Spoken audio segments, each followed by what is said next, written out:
Reserve bank of India स्थापित करने में बाबा साहब अम्बेडकर का योगदान था। कितने लोगों को पता है? हिंदू कोड बिल में महिलाओं के लिए इतना बड़ा स्थान देने में बाबा साहब अम्बेडकर का योगदान था। आज हमारे देश के अंदर महिलाओं को जो बराबरी का अधिकार मिला है, उसमें बहुत बड़ा योगदान बाबा साहब अम्बेडकर का है। भारत में किसानों की जो दुर्व्यवस्था थी, किसानों की बदहाली के बारे में आवाज उठाई, उसके बारे में हमारे में से कितने लोगों को पता है? वो इतनी बड़ी हस्ती थे, इतने महान व्यक्ति थे, कहीं ना कहीं उनको एक तरह से दलितों का नेता बना के हमने उनके दायरों को बहुत संकुचित कर दिया।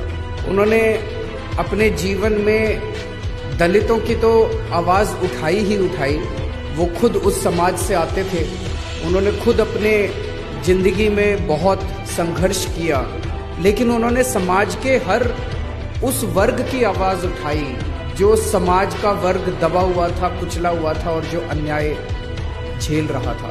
उनके जीवन से सबसे बड़ा मैसेज ये है, एक गरीब परिवार में पैदा हुए, गांव में पैदा हुए, वहां पे उन्होंने बचपन में जिस तरह से छुआछूत झेला और जो गरीबी झेली, उस जगह से निकल के, और ऐसे समय में जबकि पढ़ना लिखना कितना मुश्किल होता था, उस समाज के लोगों को स्कूल में जाना कितना मुश्किल होता था। अच्छे अच्छे घरों के, अमीर घरों के बच्चे भी उतना नहीं पढ़ पाते थे।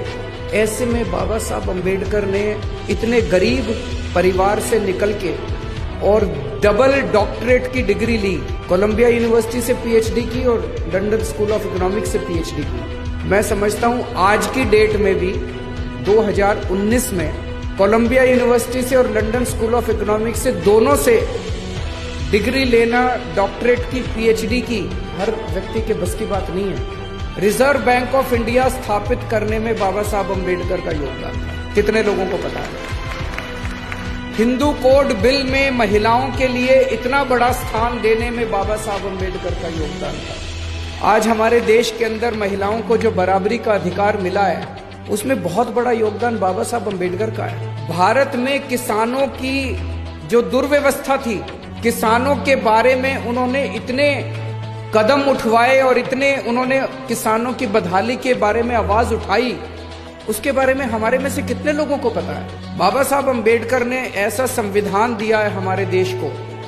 आप सोच के देखिए, 1947 में जब देश आजाद हुआ था, पूरे देश के ऊपर छोटे छोटे इतने राजा महाराजा थे। सरदार पटेल ने देश के अंदर घूम घूम के सारे देश को इकट्ठा किया, एक भारत बना। पूरी दुनिया को उस टाइम ये लग रहा था कि भारत ज्यादा दिन चलने वाला नहीं है। इतनी विविधताएं थी, इतने धर्म थे, इतनी जातियां थी, इतनी संस्कृतियां थी, और उस सारे देश को सरदार पटेल जहां एक और इकट्ठा कर रहे थे, बाबा साहब अम्बेडकर ने ऐसी किताब लिखी, ऐसा संविधान दिया। पूरी दुनिया को लग रहा था कि थोड़े दिन के बाद भारत के टुकड़े टुकड़े हो जाएंगे, भारत अलग अलग हो जाएगा, सारे लड़ मरेंगे।